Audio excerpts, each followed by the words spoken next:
Nous allons fêter à Yaoundé 30e anniversaire dans les quelques jours. Je crois que c'est du 17. Du 17, nous allons inviter même nos parents. Je vais envoyer qu'on les invite. Donc, mon ambition était de contrefaire, n'est-ce pas, la sorcellerie qui dominait l'université. C'était mon ambition. Et j'ai eu de coups. Il faut que toi, tu te prépares en conséquence. Comme tu as été impacté pendant ce camp de jeûne, prépare-toi en conséquence à recevoir les coups. J'ai eu de coups. J'ai eu de coups. Un jour, j'ai délivré, on a délivré, nous étions quelques jeunes, on a délivré un frère qu'on appelle Nono Alain, il est pasteur aujourd'hui. Quand nous l'avons délivré, tout de suite, frère bien-aimé, sa sœur qui était en France, qui enseignait à la Sorbonne, a su que nous l'avons délivré. Elle est descendue en Gaoundéré. Quand elle est descendue en Gaoundéré, elle est allée me chercher. Elle vient me chercher. Et elle me dit, c'est toi Justin? J'ai dit oui. Dit que, qu'est-ce que tu m'appelles ministère de délivrance? Et j'ai cru que c'est quelqu'un qui est venu pour la parole. Et on avait un autre hangar dans lequel on priait. Je lui ai dit, asseyons-nous sous le hangar et nous commençons à prier. Et à bien vous expliquer. Il dit quoi? M'asseoir ici. Et tout de suite, quelque temps après, elle est partie à la gendarmerie pour déposer la plainte qu'on m'enferme. Heureusement pour moi, ou alors malheureusement pour moi, parce qu'il y avait toute la joie que je vais aussi souffrir pour le Seigneur. J'étais content que quelqu'un comme moi là, un petit machine là va aussi souffrir pour Jésus. J'étais content. Parce qu'elle m'a dit, tu vas souffrir aussi. J'étais content. Mais je peux dire alors malheureusement pour moi, arrivé à la gendarmerie, on trouve que le commandant est un ancien de la vraie église. Le commandant est un ancien de la vraie église. Elle va au commissariat, elle trouve que c'est le frère Ayan. Les anciens connaissent. C'est l'ancien Ayan qui était là. Dit non. Moi-même, je suis de la vraie église. Mais ça ne s'est pas terminé là. Frère, il faut croire. Il faut croire. Nous sommes les plus heureux de toutes les générations. Nous sommes les plus heureux de toutes les personnes qui existent dans le monde entier. Ça ne s'est pas terminé là. Elle est partie voir le recteur. Le recteur a envoyé des pions pour m'espionner. Un jour, on est en train de faire une petite campagne. Le recteur envoie les gens et l'évangile touche les gens là. Ils se convertissent. C'est eux qui reviennent me confesser que c'est le recteur qui nous a envoyés pour t'espionner. Parce qu'on est parti lui dire qu'il y a quelqu'un qui a créé une secte ici qui ravage tous les étudiants. Et eux, ils me disent, l'évangile nous a touchés. Et c'est pour ça que nous voyons que tu es avec Dieu. Alléluia. Elle parle encore. Elle voit tous mes anciens. Frère bien-aimé, est-ce que je peux parler dans le cœur d'un plus petit comme d'un plus grand? Tu peux permettre que je parle dans ton cœur? Crois en Dieu. Crois en Dieu. Sois ferme. Ne crains rien. Ne crains rien. Mais sois absolument engagé. J'étais déterminé. On voit mes enseignants. Et c'est une jeune fille qui vient me voir. J'étais avec elle. J'étais en train de marcher avec elle. Elle dit, on m'appelait à l'université Père Justin. Elle dit, Père Justin, s'il te plaît, ne marche pas avec moi. Parce que ton cas est louche. Parce que les professeurs étaient informés de mon nom et de me donner la sous-moyenne pour que j'échoue. Un jour, on a fait le TD. Écoutez-moi très bien, les frères, les enfants. Écoutez-moi très bien. On a fait le TD. J'ai exploité un document à la bibliothèque. Nous étions deux à exploiter le même document. Parce qu'on a changé seulement des petits termes. L'autre frère, qui n'était pas fiché, a eu 16. Vous savez combien j'ai eu? 8. 8. Un jour encore, en sciences politiques, on m'a donné 1. Et quand j'ai saisi le professeur pour qu'il m'explique bien, parce qu'en corrigeant, on corrige dans les mêmes termes que moi. Mais je lui explique que j'étais dans les mêmes conduites des idées. Mais comment j'ai eu 1? Mais quand le temps de Dieu est venu, sans même avoir terminé avec la licence, on m'a recruté comme professeur. Mon nom est parti à Yaoundé sans que je ne termine. C'est à Douala que j'ai terminé en envoyant les choses après, hein, pour qu'on me recrute. Hein. Écoutez bien. J'ai terminé après.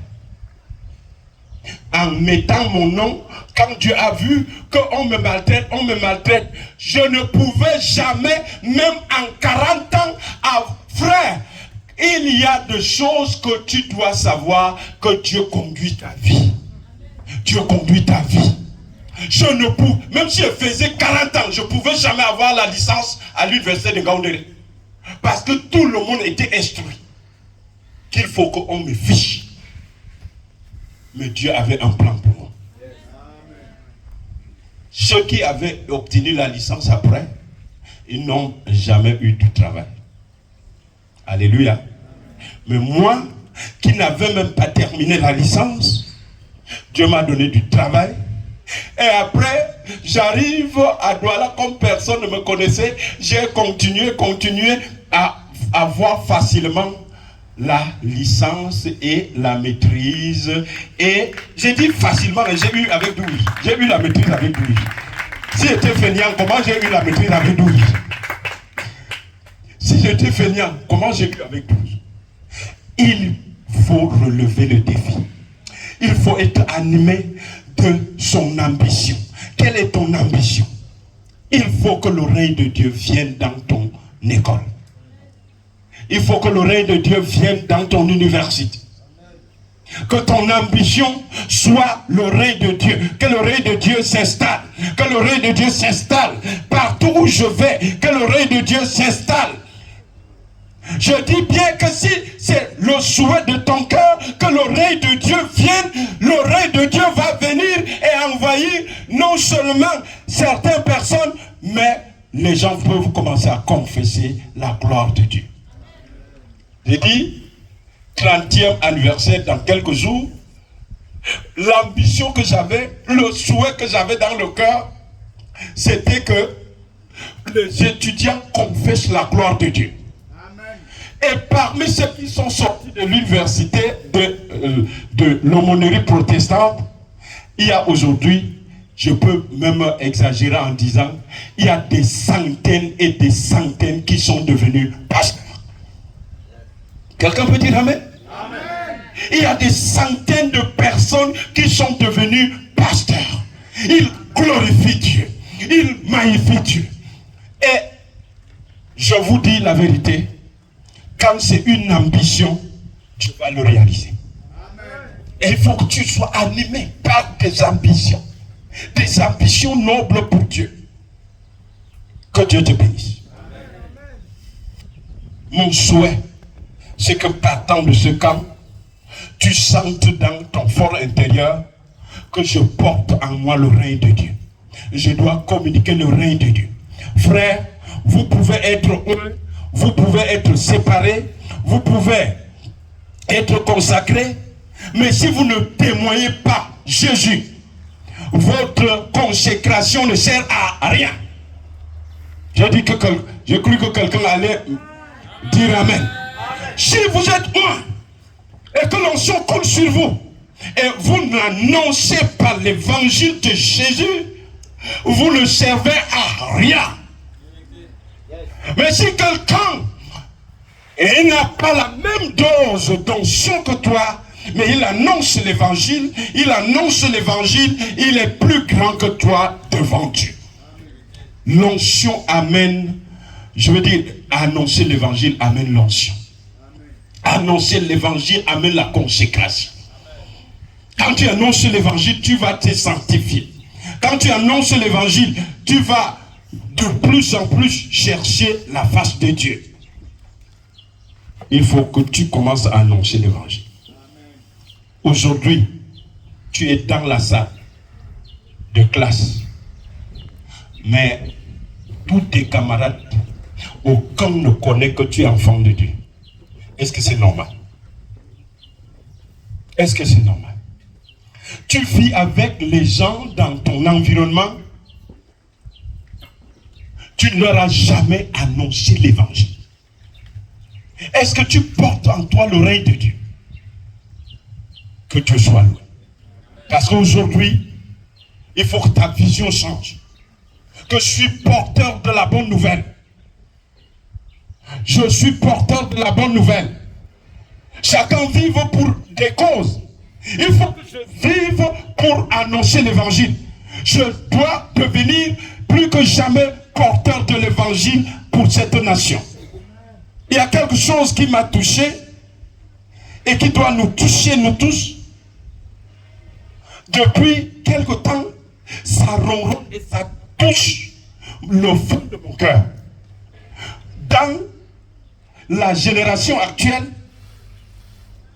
on fait beaucoup plus la promotion de Satan que de Dieu. C'est-à-dire, tu entres quelque part dans un ministère, on te demande qui est ton parrain. Nos frères qui sont élevés en dignité ici en savent quelque chose. Ça devrait te toucher. Quand tu es un peu, tu es un peu élevé, tout le monde sait que tu as fait comment? Tu as trempé. C'est le mot là que je cherchais, mes frères. Dès que tu as l'argent, tu as trempé. Dès que tu es élevé en dignité, on t'a nommé quelque part, tu as trempé. Frère, je vous pose une question de sagesse. Entre Dieu et Satan, qu'est-ce qui est le plus élevé? Dieu. Alors, donc Dieu ne peut pas élever. C'est Satan qui peut élever. Vous voyez comment on a ramené notre Dieu? À quel niveau on a ramené notre Dieu? Et quand tu veux être élevé, il faut que tu trempes. Est-ce que c'est normal? Est-ce que c'est normal, frère? Vous voyez, le contraire est devenu le principe. Normalement, le principe, c'est que tu es enfant de Dieu, tu es le plus grand. Amen. Tu es le plus élevé parmi les hommes. Mais la confusion, c'est que aujourd'hui, il y a un défi à relever. Il y a un défi à relever par chacun de nous.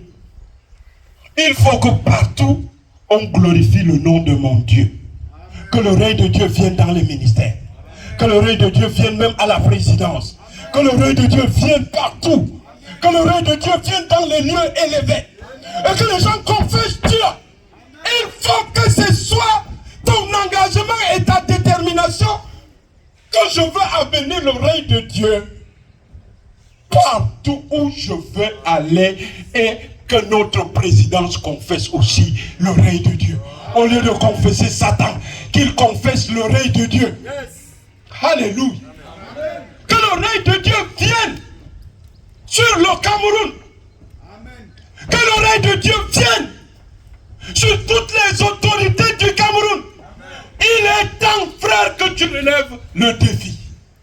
Il y a un défi que l'armée du Seigneur doit relever. Le règne de Dieu. Le règne de Dieu. Il faut que tu sois animé de courage. Les gens sont fatigués. Est-ce que vous savez qu'ils sont eux-mêmes fatigués?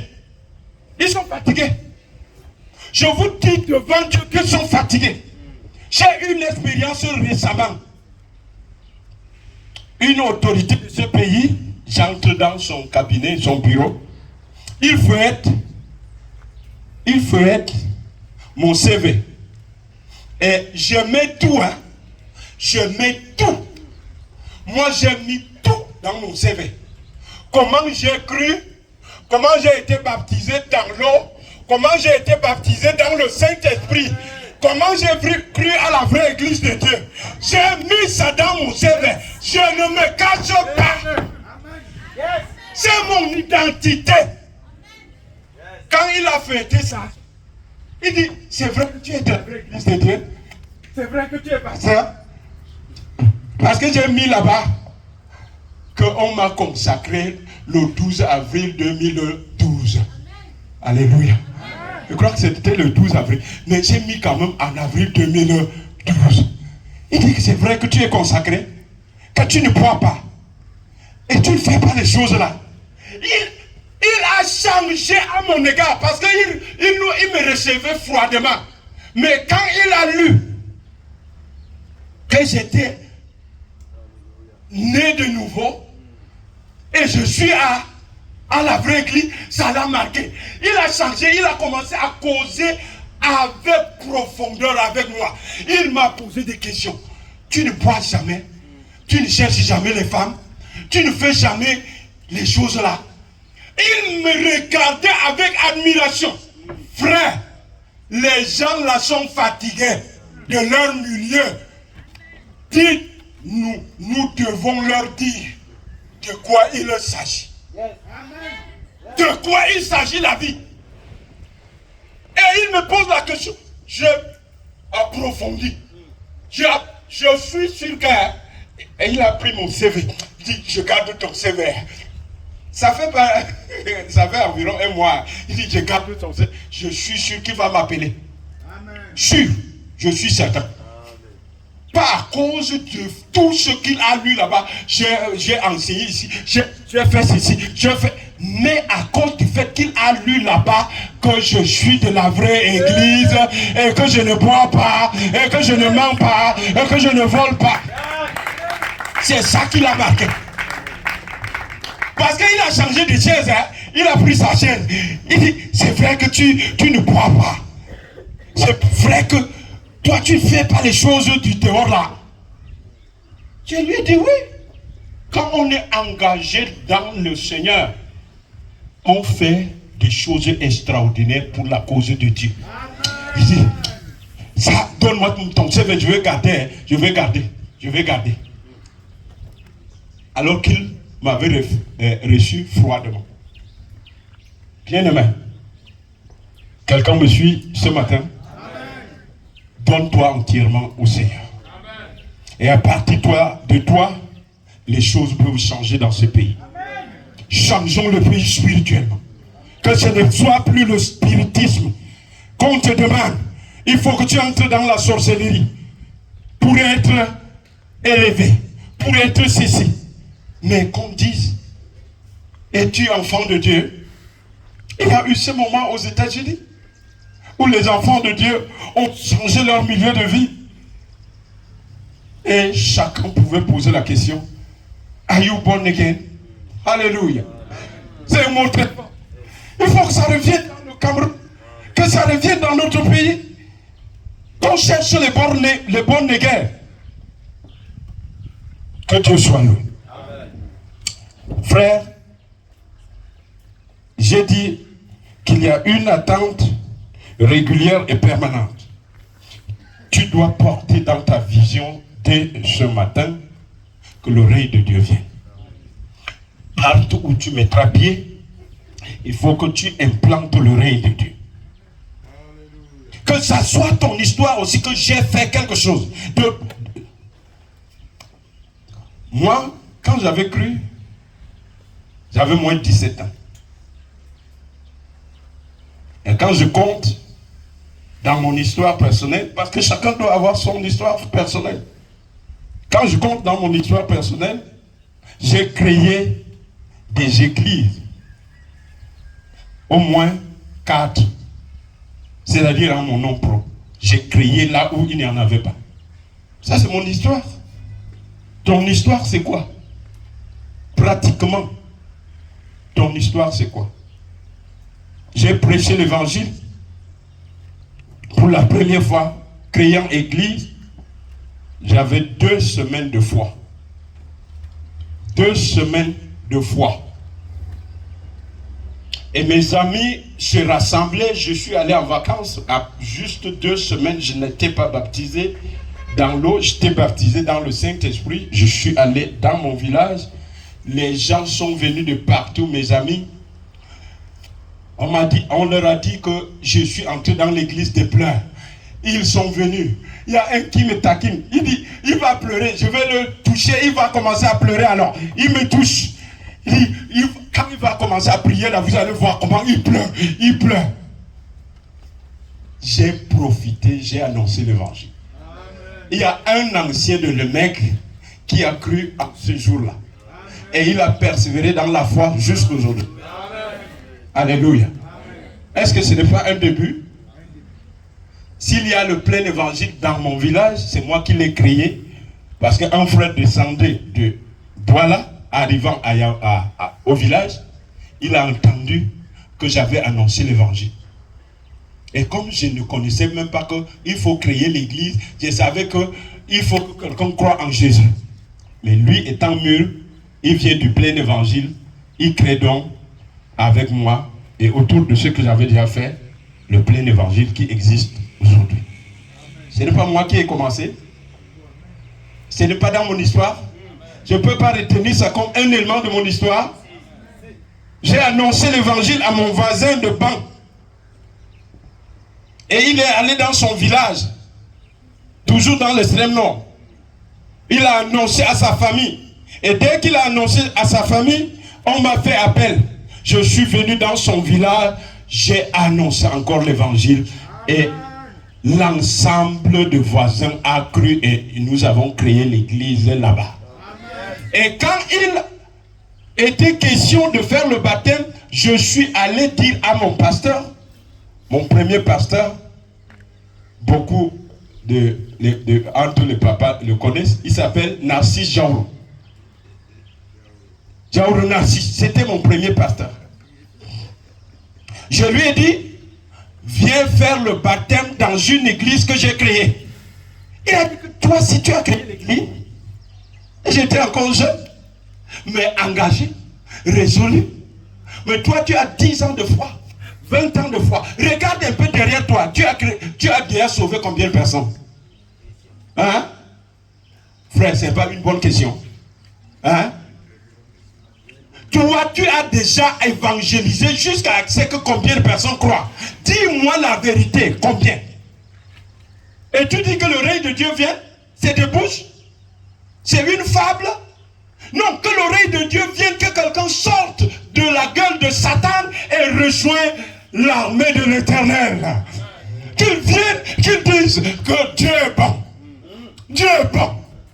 J'ai écouté Dieu par l'évangile de terre. J'ai écouté Dieu parce que tel m'a annoncé l'évangile. Que l'oreille de Dieu vienne. Même si je m'arrête là, j'aurais dit quelque chose à ton cœur. Il faut que tu sois porteur du règne de Dieu. Partout où tu vas, moi, quand une petite occasion se présente, j'annonce l'évangile. Ça, c'est ma vie. J'annonce l'évangile. J'ai été frappé, j'ai été bousculé, j'ai été même humilié plusieurs fois. Mais ma part, c'est apporter l'oreille de Dieu. Il faut que ce soit ta vision. Nous devions changer la nature du Cameroun. Pas par le faux évangile, par l'évangile que nos parents nous ont donné. L'évangile authentique. Change la vision du Cameroun. Alléluia. Par l'oreille de Dieu. Parce que tu es porteur de la vision de Dieu. Vos jeunes gens auront de vision. Sois porteur de la vision de Dieu. Gloire à l'Éternel. Le deuxième point que je devrais développer, c'est l'attente sporadique et quotidienne. C'est-à-dire, dans Jérémie 1, le verset 10, il est écrit que tu dois arracher, tu dois abattre, tu dois... Merci beaucoup. Tu dois ruiner, tu dois détruire, tu dois bâtir enfin et planter pour que Dieu vienne arroser et que ça gère. Ça doit être de façon sporadique et de façon quotidienne. Que je suis né pour détruire ce que Satan a sémé. Pour détruire ce qui est négatif. Je suis né pour l'arracher. Et je dois planter la parole de Dieu. Je dois planter la parole de Dieu. Dans toutes les vies que je veux trouver, je dois planter la parole de Dieu. Au quotidien, il y a des moments où on te dit d'arracher. Il y a des moments où on va te dire, il faut maintenant s'aimer et planter. Sème. Sème. Frère, si nous sommes 1 million au Cameroun à souhaiter que le règne de Dieu vienne, le Cameroun va changer. Amen. J'ai dit qu'à souhaiter de tout notre cœur, de toute notre force, que le pays doit changer. On ne doit plus faire la promotion de Satan. On doit faire la promotion de mon Dieu. Dans les services, qu'on fasse la promotion de Dieu. Amen. Les choses peuvent changer. Amen. Dieu a dit ça à Abraham, n'est-ce pas? Que s'il a dit juste, je ne veux pas détruire le pays. Non, il faut que nous sauvons notre pays. Ne serait-ce que le Cameroun, il faut que tu aspires que le règne de Dieu vienne. Que tu arraches. Arrache, frère, ce qui peut être arraché. Arrache ce qui peut être arraché. Alléluia. Arrache. J'étais dans un quartier. Dieu m'a dit, tu commences le jeûne et la prière. J'étais à Newbel. Et quand je suis arrivé, il y a un bonbon. Il faisait la vaillance. J'ai commencé à prier. J'ai commencé à prier. Il venait presque physiquement me combattre. En fin de compte, il a fui le quartier. Quelqu'un peut dire amen? C'est les mamans qui répondent là-bas. Il a fui le quartier. Amen. Je n'ai pas arraché. Est-ce que je n'ai pas arraché? J'ai arraché la domination satanique. J'ai implanté la gloire de Dieu. Amen. Et les gens pouvaient voir la gloire de Dieu se manifester. Il faut que tu fasses fuir les sataniques, les satanistes. Que tu fasses fuir les démoniaques. Amen. Que Dieu soit là. Amen. Sois animé, mais il y a les moyens, hein, et les moyens de ta politique. Hein. Il faut que tu aies les moyens de ta politique. C'est ce que je devrais dire, l'équipement spirituel, enfin dans ma conclusion. L'équipement spirituel. Hier, le pasteur vous a parlé d'être oint et d'être rempli du Saint-Esprit. Ça, c'est mon leitmotiv. C'est mon leitmotiv. J'aime que les chrétiens, dans ma petite assemblée, j'ai dit que tout le monde doit être rempli du Saint-Esprit. Et c'est ce que je suis en train de faire. Quand tu viens, il y a les nouveaux qui viennent, je dis, la première des choses, que tu sois rempli du Saint-Esprit. Je commence le travail. Alléluia. Alléluia. Tu es rempli et ils reçoivent le Saint-Esprit. Quand quelqu'un a reçu le Saint-Esprit, 50% de l'œuvre de Dieu est faite. Mais quand tu n'as pas le Saint-Esprit, tu n'as encore rien. Ah, il faut que tu sois équipé. Il faut que tu aies la politique de témoin. Parce que Satan, ce n'est pas un enfant de cœur. Ce n'est pas un enfant de cœur. Un jour, j'ai gêné 3 jours. Je combattais les esprits. Parce que je venais de m'installer dans un quartier. J'ai dit que je prends le contrôle du quartier. Je prends le contrôle, je domine le quartier. Je ravage le chef du quartier, le chef mystique. Je le renvoie, je le domine, je l'écrase. Vous savez, il venait m'attaquer dans le songe et dans le songe. Un jour, je suis sorti de ma chambre dans la nuit. Satan voulait me tuer physiquement. J'ai vu comment quelqu'un m'a bousculé et a voulu que ma tête coille contre le mur. Heureusement, le Seigneur est Seigneur. Amen. J'ai vu une main venir caler ma tête pour que ma tête ne touche pas le mur. J'ai eu la plus grande peur de ma vie. Je suis entré quelque part, mon corps tremblait. Mon corps tremblait. Parce que je suis passé près de la mort. Donc il faut que tu sois animé. Le Seigneur est là. J'ai dit que le Seigneur est là. Amen. C'est lui qui m'a sauvé. Le Satan peut te sauver. Parce que je n'ai pas fait quelque chose que d'être enfant de Dieu, de croire en sa puissance et en son pouvoir. Amen. Si tu crois au pouvoir de l'Éternel, même si Satan t'attaque physiquement, il ne pourra rien te faire. Amen. Gloire à l'Éternel. Merci. Alléluia. Alléluia. Entre dans la profondeur avec Dieu et tu es dominateur. Tu es dominateur.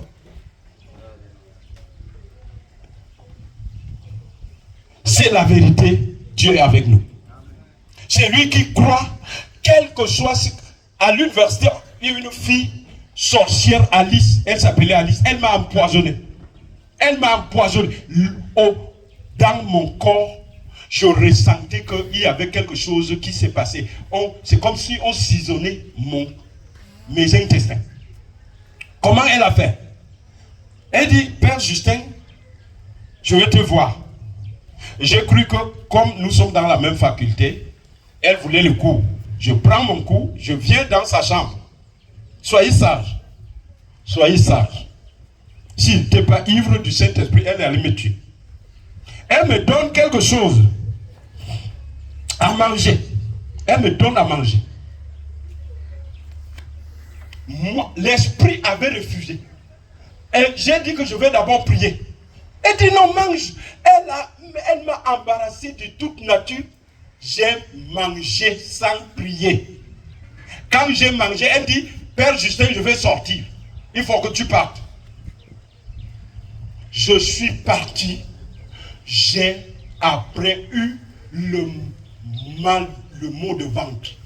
C'est comme si on coupait mes intestins. On fendait mes intestins. La sueur coulait. La sueur coulait. Un petit temps, je suis arrivé quelque part, j'ai saisi le poteau de basket. J'ai dit, Dieu, tu es Dieu. Si je suis ton serviteur, libère-moi. J'ai fait comme si je vomissais. Quelque chose est sorti de mon ventre. Et j'ai été libéré. Je suis rentré dans sa chambre. Dieu, Dieu. Alléluia. Amen. Dieu, Dieu. Amen. Dieu, Dieu. Amen. Dieu, Dieu. Amen. Il faut être fier d'appartenir à la race des élus. Quand je suis entré, quand elle m'a vu, elle a sursauté. Elle Elle savait que je partais mourir. Et je reviens en bonne santé. Je lui ai dit, je ne lui ai même pas prêché l'évangile. Hein. Je lui ai montré la gloire de mon Dieu. J'ai dit que Alice, ton Dieu est petit. Mon Dieu est Dieu. Elle m'a vu. Elle ne pouvait plus parler parce qu'elle m'empoisonne avec la puissance de Satan et je reviens en vie. Amen. Elle était surprise. Notre Dieu est Dieu. Amen. Alléluia. Amen. Et le président va me permettre de lire quelques minutes avant de terminer les attentes matérielles du milieu vital des jeunes dévoués au service de l'Éternel. Nous savons que dès le départ, dès le commencement, Dieu nous a dit de cultiver notre jardin. Ça, c'est à notre parent, à notre grand-père, papa Adam. Dieu a dit à Adam, dans Genèse 2, le verset 8 à 9, il dit, garde le jardin. Dès le commencement, chacun de nous a une autre responsabilité matérielle, c'est de cultiver ton jardin. Et chacun doit savoir où se trouve mon jardin. Tu dois cultiver ton jardin. Certains d'entre nous ne sont pas faits pour aller en Europe. Ce n'est pas tout le monde qui va aller là-bas. Vous devriez savoir où se trouve votre jardin. Certains doivent cultiver les cacao ici pour nourrir les Camerounais. D'autres encore doivent aller mettre les terres fertiles de l'Est en valeur. Frère, il faut que tu saches de quoi il s'agit, ta vocation matérielle, ta vocation en tout cas terrestre. Tu dois au moins savoir que je dois cultiver mon jardin. Mais je dois savoir exactement, et comme on a dit hier, je dois regrouper les informations pour savoir où se trouve mon jardin. Il y a certains, et beaucoup de mes frères, aujourd'hui, tu n'as aucun diplôme. Mais tu veux quand même vivre en ville. Les zones rurales sont faites pour ceux qui n'ont pas de potentialité acquise pour travailler en ville. C'est pas vrai, frère. C'est tout le monde qui devrait quitter les zones rurales.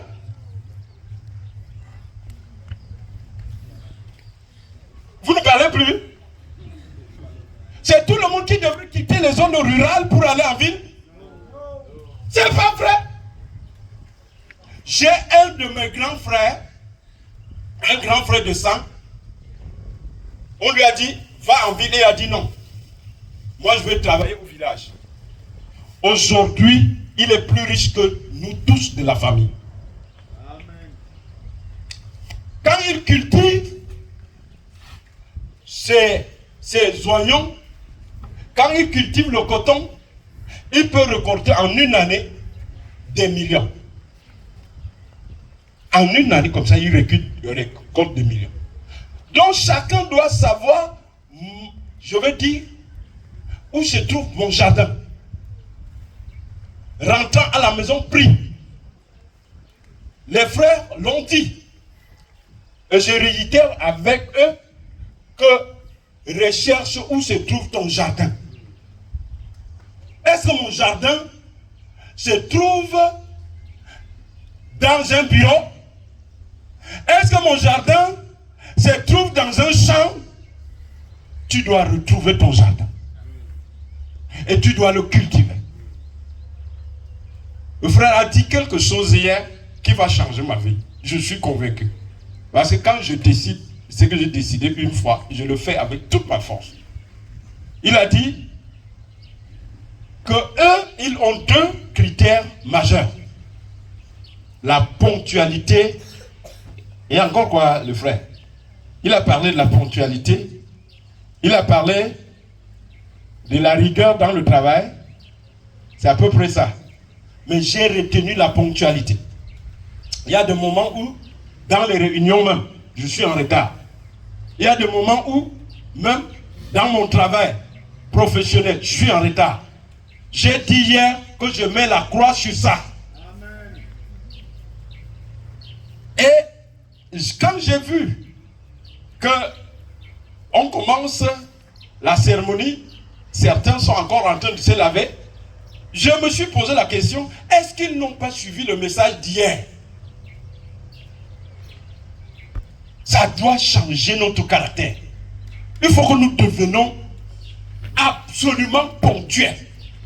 Que nous montrons à ce pays qu'on peut bien travailler. Moi, je suis professeur de lycée, je veux changer mon caractère même dans mon bureau. Je veux chercher maintenant à être le premier à arriver au lycée. J'ai décidé ça. Je serai le premier à arriver à l'assemblée. C'est comme ça que j'ai décidé. Il faut que tu montres aussi la rigueur dans le travail. La rigueur dans le travail. Il faut que ça change ton attitude. Ça change ta manière de faire. Le dernier point, quand tu manges même ton pain, tu comptes toujours sur Dieu. Alléluia. C'est lui qui vous parle. C'est à dessein que le comité a voulu que je parle de ce thème. Alléluia. Ils ne font pas pour rien ces gens, ce que vous voyez là, c'est des gens très intelligents. Le comité d'organisation que vous voyez là, c'est des gens très intelligents. Ils m'ont dit de parler de ça parce qu'ils ont vu cette capacité en moi. Moi, je suis ambitionné jusqu'à, mais en comptant absolument sur Dieu. Ce que je ne laisserai jamais tomber petitement, c'est d'abord Dieu. Je veux tout entreprendre dans la vie, mais en restant attaché et ferme et absolument ferme, ne bougeant pas d'un millimètre sur Dieu, en comptant sur Dieu. Là où vous me voyez,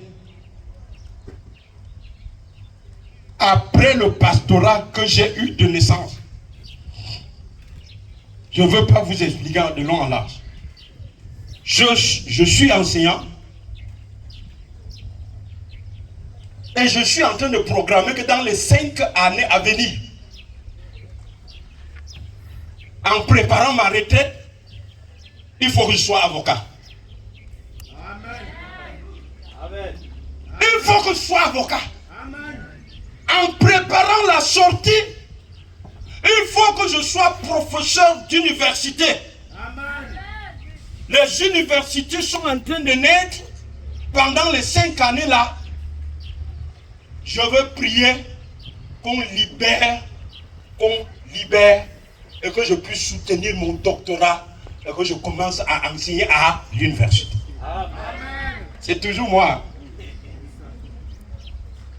Vous savez ce que le monsieur s'y rêve, son rêve, j'ai créé mon gîte. Et tout ce que je fais, je le dis d'abord à mon pasteur, qui est mon encadreur, qui est quelqu'un de confiance. Je lui dis tout. J'ai créé mon gîte. J'ai créé mon gîte. Je fais dans l'élevage. À l'heure actuelle où je suis en train de vous parler, je suis en train de lever les poussins, de faire l'élevage des poussins.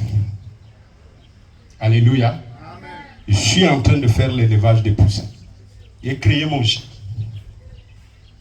Et je suis allé frapper à la porte du ministère de l'Agriculture et du Développement Rural et le ministère de l'Élevage, Pêche et Industrie Animale pour qu'ils me donnent le financement pour commencer et l'élevage et l'agriculture. Est-ce que vous savez qu'il y a beaucoup de potentialités que nous, enfants de Dieu, nous n'exploitons pas? Au ministère de l'élevage et de l'agriculture, il y a des milliards qui attendent les Camerounais pour financer l'élevage et l'agriculture. Que ce soit le ministère de l'élevage, que ce soit le ministère de l'agriculture, il y a des milliards qui attendent. Si tu frappes et tu restes là, ce n'est pas parce que je connais les gens seulement que je suis ambitionné, mais je suis déterminé. Quand je suis déterminé à le faire, je continue et je veux réussir. Amen. Je dis, là où vous me voyez, les frères ont dit hier, ils ont parlé de leur histoire, mais je peux vous parler de mon histoire. Je n'ai pas encore réussi. J'ai beaucoup échoué. Beaucoup. Mais dans ma politique et ma vision, c'est lui qui a beaucoup échoué et qui continue et persévère a plus d'expérience que celui qui a réussi une fois. Je veux continuer, même si j'échoue 1000 fois, un jour je veux réussir. Amen. Ça, c'est ma détermination. Je veux continuer, un jour je veux réussir. Frère, il faut cultiver ton jardin. Tu as des potentialités. Mets tes potentialités en valeur jusqu'à réussir à cultiver ton jardin. Quelqu'un veut dire amen? Amen. Cultive ton jardin. Aie des visions et des ambitions. Et ne pas seulement de rêves. Les rêves ne sont que de points de vue. Comment on dit ça? De vision sans pratique. De vue. En fait, on ne met jamais les rêves en exergue. Mais les ambitions, on les réalise. Quelles sont tes ambitions? Tout part de là, frère bien-aimé. Il faut que nous ayons des ambitions. Tout part des ambitions. Est-ce qu'il y a un jeune dans ce lieu est-ce qu'il y a un jeune qui a des ambitions? Amen. Ayez des ambitions. Vous pouvez changer le pays. Vous pouvez changer votre famille. Moi, mon environnement, mon biotope commence par ma famille. Ma famille est pauvre. Et peut-être c'est le secret que je suis en train de dire à quelqu'un ce matin. Si je vis dans la pauvreté, c'est à cause de ma famille. Parce que par mois, j'envoie presque la moitié à ma famille pour survivre. Mais il faut que je crée de richesses. Il faut que je crée de richesses, que ma famille ne soit plus pauvre. Alléluia. Ton milieu de vie, c'est quoi? Ton biotope, c'est quoi? Il faut que tu changes ton biotope. Change ton environnement. Qu'à partir de toi, ton environnement devienne prospère. Alléluia. Que ton environnement devienne prospère à partir de toi. Moi, je veux changer ma famille. Quand je veux changer ma famille, je commence aussi à changer mon village. Alléluia. Et si je peux changer mon village, j'ajoute alors, je peux ajouter un point aux éléments de changement du Cameroun. Mais je dois commencer quelque part. Je dois apporter le changement quelque part. Deviens une potentialité et une richesse pour ta famille. Je vais terminer, mais je vais demander à mon encadreur, à mon père spirituel, parce que Dieu m'a dit, un jour, j'étais en train de prier, Dieu m'a ouvert les yeux, que tout ce que cet homme demande pour moi, je vais répondre. Nous allons nous lever. Il va prier pour nous. Que nous réalisons nos ambitions. Tout ce qu'il va demander là va se réaliser. Amen. Tout ce qu'il va demander va se réaliser. Lève-toi.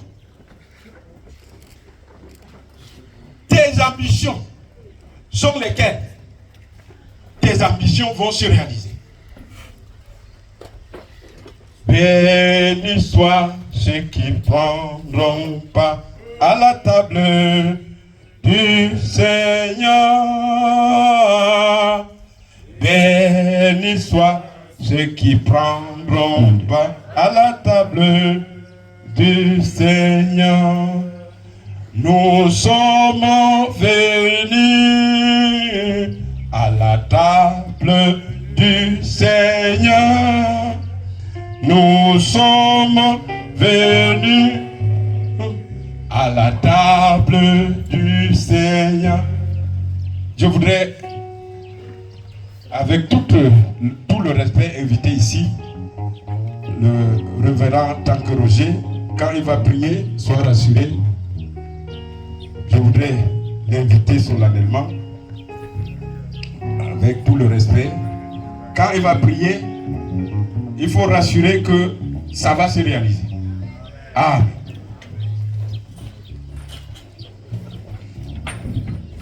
Gloire à Jésus.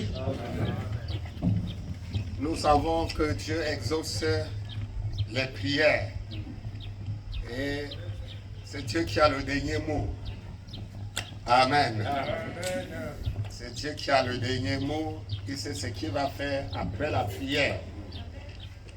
Il le sait déjà. Peut-être même qu'il a déjà fait. Parce qu'il est souverain. Amen. Amen. Chacun de vous a un génie en lui qui dort.